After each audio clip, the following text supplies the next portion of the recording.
中国のラストエンペラーである溥儀を言及すると、人々は彼の皇后遠揚をすぐに思い出させられます。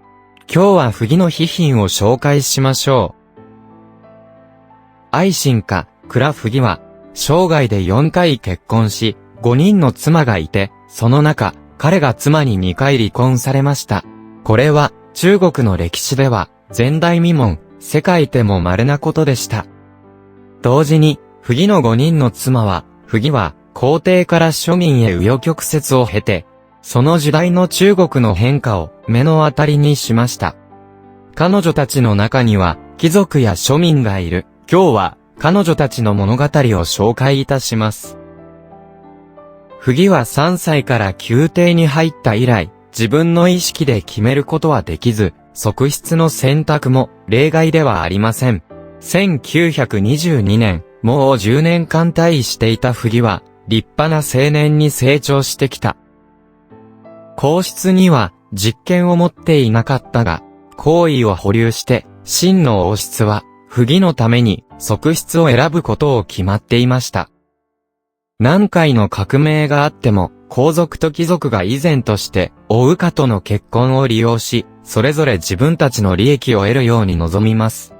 また、清王朝が、いつかその権力を取り戻すことを想像している人さえもいます。15歳の時、溥儀は、皇后の遠揚と、淑妃の文周の2人を同時に持っていて、結婚の悲劇はそれから始まりました。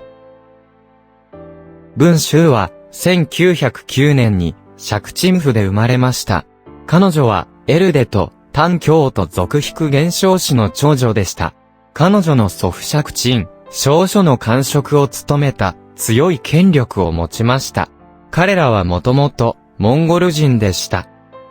文周が生まれた時、彼女の祖父は亡くなりましたが、家族はまだ裕福でした。しかし、数年後、父親が病気で亡くなり、家族は衰退しました。母の彰子は、娘たちを連れて、釈邸を出て、数分門外の話城の後ろの古道に住みました。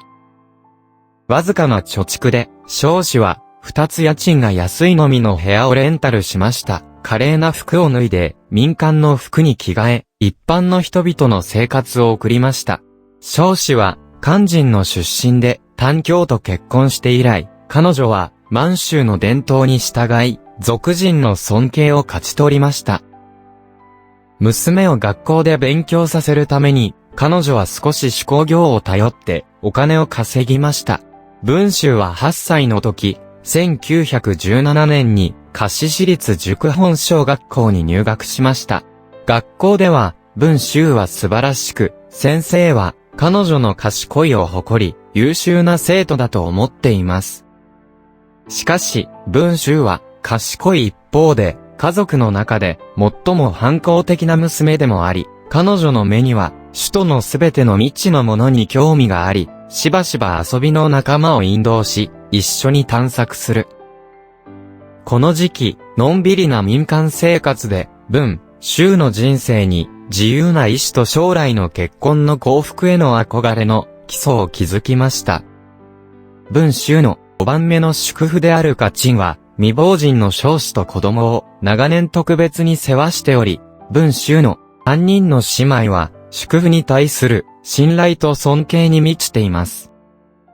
側室を選んだ年間、文周の5番目の淑婦はいつもこの賢い命を支持してきまして、家族の輝かしい未来を考えると、家族の中に文周ほどふさわしい候補はいないので、5番目の淑婦は積極奔走の下で、文周の写真と多くの権貴の娘たちの写真ともに、宮殿に送られました。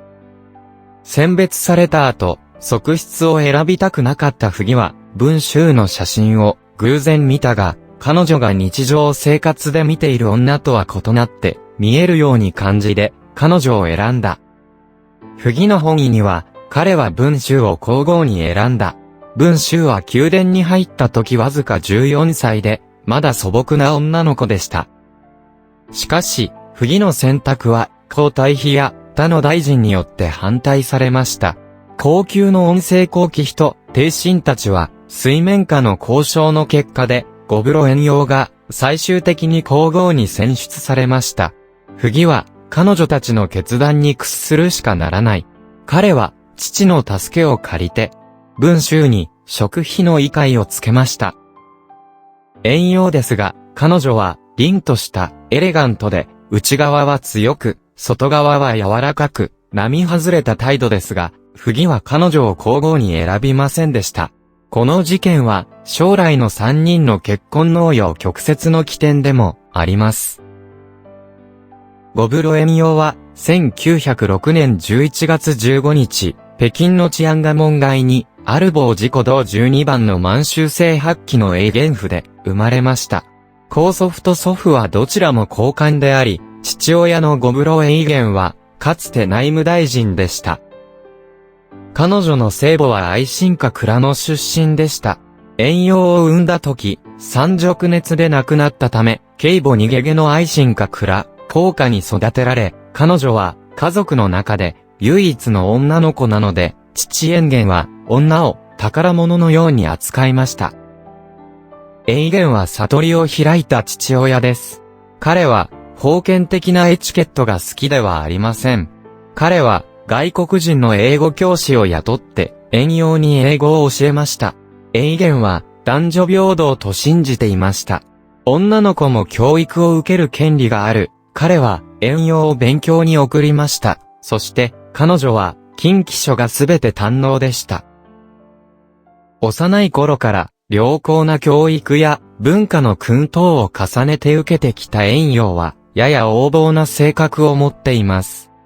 継母高家は高い知恵を持つ女性でもあり、彼女は遠洋に多くの道理を教えた。母と娘の関係は非常に調和していた。遠洋の英語の先生は遠洋に英語の名前を付けました。ミス・ルイ社。溥儀と結婚した後、二人は英語でたくさんの手紙を書いた。1922年11月30日、王室のエチケットによると、文州は遠洋より早く溥儀と結婚され、宮殿に入ってきた。西洋の教育を受けた溥儀は、私心のため、それは、また彼の後ろの権力の争いへの不満を示して、文州を遠洋皇后にひざまずいの崇拝する、すべての儀式を免除することを命じました。その頃、溥儀と文州二人が、ちょうど結婚の幸せさを感じた最中、皇帝は、食費の文州をひざまずく儀式の免除したことを知っていた遠洋は、皇帝に怒らせることができず、心に恨みに満ちました。三人の結婚は、最初から平和になることは、不可能でした。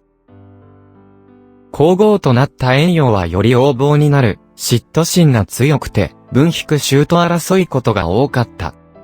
見た目が美しい、才能が文州に負けてもないし、有名な家族の出身で、幼い頃に両親と一緒にいて、日清に移住して、アメリカの教会学校に通いました。近畿書画も精通し、優雅の振る舞い、また、中国と西洋文化を学びました。この特徴で、遠洋は溥儀の愛を勝ち取りました。遠洋の影響を受けて、溥儀は徐々に西洋料理を食べるのが好きになりましたが、文州は西洋料理に非常に反感でした。二人とも西洋文化に対する共通の好みがあるから、皇帝溥儀はますます感情的に遠洋の側に向けました。しかし、文州は自分の性格は孤高であり、彼女は遠洋と戦うことをしたくない。ゆっくりと、宮殿の重要なイベントなどに、食費の姿もどんどん現れていなかった。溥儀は彼女を完全に無視していませんでしたが、彼女は夫の愛がもはや彼女だけに捧げられていないことに気づきました。遠洋を怒らせないために、溥儀はハキハキ食費を無視し、時間を長く続けていくと、文州は苦痛に落ち込んで耐えられなくなった。当時、様々な軍閥の間の権力闘争の資金上を襲った。城内の溥儀は、軍閥の力を借りたいと考え、清王朝を復活させますが、城外の軍閥も、溥儀の影響とアピール度を狙います。双方お互いを利用したいと考えていました。賢い文秀は、すでに危険なオーラを感じており、彼女はまた、不義に進言したが、外面的に、不義は、彼女の言うものを聞き入れなかったが、プライベートで、最悪のシナリオの発生を準備した。1924年、不義翌章は、北京政変を開始し、封建制の古いルーツを完全に根絶し、皇帝の称号を永久に廃止し、期限ない、不義が資金城から出て行かせるを決意した。宮殿が外界に開放になる。法令が不義に渡された時、皆パニックになりました。彼は、急いで荷物をまとめ、遠洋皇后と文秀を宮殿から連れ出しました。文秀は宮殿を出る前に、ハサミ一本を隠していて、秦王朝と一緒に死ぬつもりだった。幸いなことに、彼女のメイドが発見して、不義に報告した。ついにみんなに止められました。ショックを受けていた不義と、随従は、父西方の順の府に一時的に住んでいました。その後、天津に移り、西園に住み、すべての行動は、日本軍によって手配されました。不義の父は極めて反対するけれど、不義は聞き入れなかった。文秀は、不義が頻繁に日本軍と接触していることに気づき、不安を感じ始め、外国軍に騙されないように不義を説得する機会を探し始めたが、不義は説得に耳を傾けない、ますます反感を買いまして、徐々に彼女を無視しました。そんな絶望的な瞬間でも、皇后と食費の争いは止まることなく、目前の局面のため、表面的には和らいだと考えられていましたが、水面下の争いは激しいでした。この時、文秀は、子供の頃に姉妹と遊んだ自由な時間を時々思い浮かべますが、今では資金城を去った後も、不幸な結婚生活、国の衰退と家族の失敗の屈辱、そして夫の独断専行、自分は、檻のように入れられて、苦痛を感じます。文秀は、皇帝と離婚することを考え始めた。彼女は関連する法律に注意を払い始めました。服役を専念求めている不義は、女性は装飾品のようなものと信じていました。彼女らに豪華な服、豊かな食べ物、豪奢な生活を供給すれば、死ぬまで忠実に皇帝の権力を盲目的に崇拝されられます。彼は文秀が常に独立志向と判断力ある女性であったことを知らなかった。彼が住んでいる時代は、もはや伝統的な宮殿内の生活環境ではないことを黙察しました。女性でさえ、外部からの新しいアイデアの影響を受け、新しいアイデアを生み出すのは避けられませんでした。文秀は1922年に不義と結婚して、以来、常に不義の傍らにつく、9年の間不義と暮らしてきましたが、1931年の夏、文秀は突然法律事務所に踏み込んだ、弁護士を通じて、不義に弁護士の手紙が出されました。内容は、私は文秀です。私とあなたも9年間一緒に住んでいたですが、あなたと私同居することが一度もありませんでした。毎日一人で寝て、こっそり泣きます。このような生活は単に人々ではたまらなくて、私は今あなたと別居することを正式に提案します。これから、不義、あなたは私と毎月一度私と同居することを設定しなければなりません。さもなければ、私はあなたを法廷に起訴するしかならないです。その時、文秀は不義が性機能障害に苦しんでいることを知りませんでした。文秀は弁護士の手紙を通じて、公然と不義の別居することを伝えた。この時、不義は真王室のメンツを保つために、どうしても公表してはならないと考えて、非常に慌てていた。そこで、不義は有名な弁護士の林帝珍を雇い、文秀と交渉するようにしました。意外なことに、文秀は林弁護士の前で突然涙を流し、次の言葉を言った。林弁護士、私、もう9年間結婚したが、今までまだ処女です。この名目上の結婚の虐待に苦しんできた今、私は仕方ない法律に従って私の正当な人権を守るために弁護士を見つけるしかないのです。文州は、不義が夫の義務を果たし、夫婦の生活を送ることを提案したが、不義は彼女の要求を満たされられない、同金に嫌いじゃなくて、ただ彼が性機能障害があったので、彼ができませんでした。そういうわけで、1931年の秋、文州は天津の地方裁判所に訴状を提出し、正式に不義と離婚を訴えました。当初、彼女は不義に50万元の扶養手当を要求しましたが、その後、両者は和解と離婚について合意に達しました。この合意によると、文州と不義は、すべての関係を断ち切りました。また、文州の食費の称号も廃止され、文州はそれ以降平民になりました。不義は、文州に5万5千元の一時金を支払う必要がありました。文州からの約束は二度と結婚することはしない。彼女に結婚しないように頼むことは、完全に王室の尊厳に基づいています。側室が皇帝を訴えたのは、中国史上初であり、センセーションを巻き起こし、大成功を収めました。当時、逃避革命と呼ばれていました。文州と不義が離婚した後、彼女は小学校の教師になり、離婚協定に定められた独特な義務を果たしました。独身で結婚しないことを主張しました。日中戦争が終わった後、不義皇帝は投獄され、文州との離婚協定は拘束力を失い、文州は離婚協定の結婚しないという約束を守る必要がなくなった。その後間もなく、文州はあまり知られていない普通の男と結婚し、完全な家族生活を楽しんだ。1953年、44歳で突然の心筋梗塞のために自宅で亡くなり、彼女の人生には子供がいませんでした。映画と富の夢は幻想、放映のようであり、その時代でこのような勇敢な女性であって称賛すべき。さらに悲劇的な遠洋古号に何が起こったことを話しましょう。遠洋が宮殿に入った時、不義はすでに退位していた。遠洋は凛とした美しいですが、望み通りに不義の寵愛を得られなかった遠洋でさえも結婚式の夜に不義と同衾しませんでした。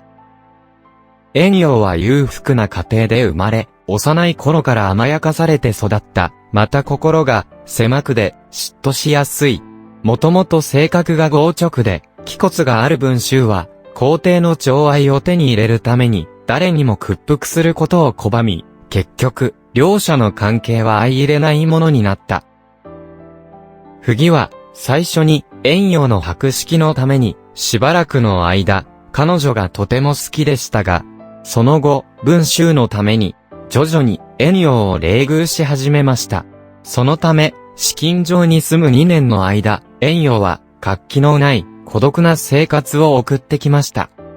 退屈な日々の中で、遠洋はタバコを吸って自転車に乗り、写真を撮ることを学びました。不義は遠洋の喫煙に反対せず、時々タバコに火をつけるのを手伝った。1924年、不義翌昌将軍が試験場から不義を追い出し、数ヶ月後、不義は遠洋と文州どもに天津に移り住みました。遠洋の生活環境は大きく変化し、相性が悪いために顔が憔悴で、鬱痛に落ち込んでいました。時局の混乱により、不義は心中の不安を生じて、ますます利己的で疑わしいと感じています。遠洋と文州は彼に非常に失望していました。5年後、文州は、セックスレスの結婚をたまらなくて、断固として離婚しました。この時、不義のメンツが潰されただけでなく、彼は、文州に捨てられたことをすべて、遠洋の責任だったと述べた。それ以降、遠洋にもっと無関心になってきた。満州での時期は、遠洋の人生で、最悪の時期でした。不義は、晩年の私の禅は、無声に次のように書いています。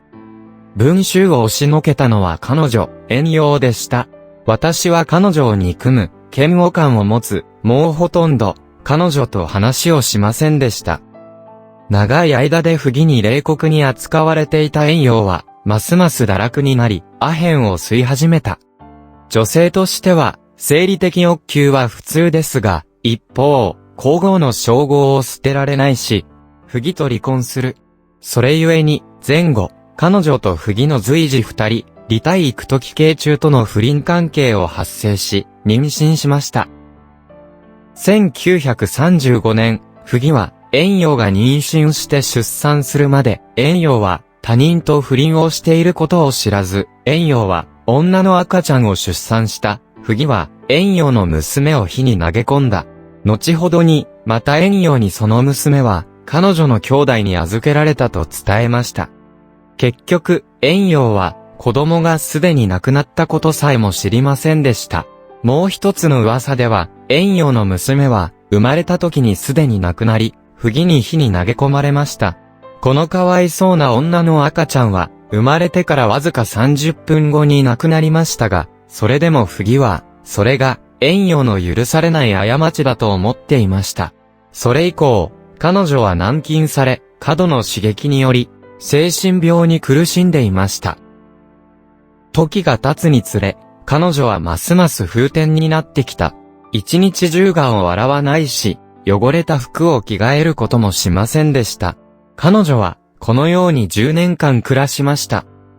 1945年、日本は敗北した。満州国も崩壊しました。不義は、急いで逃げましたが、飛行機が小さすぎて、数人しか乗れなかったため、すでに狂ったように、話すことができなかった遠陽は不義に見捨てられました。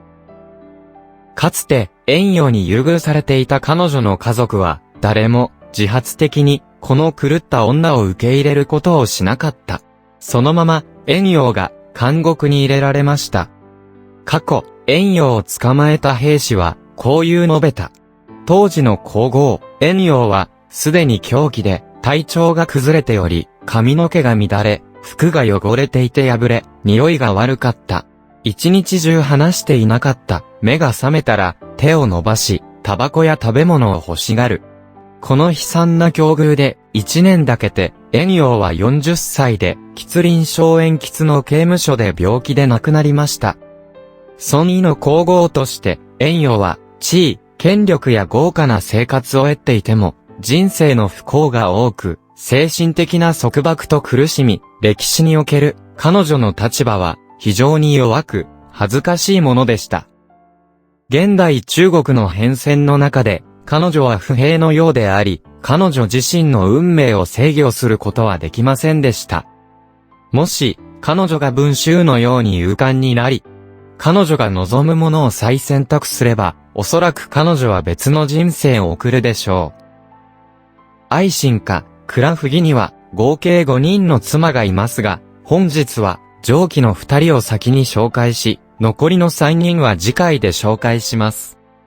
ご覧をいただき、誠にありがとうございました。また次の動画で会いましょう。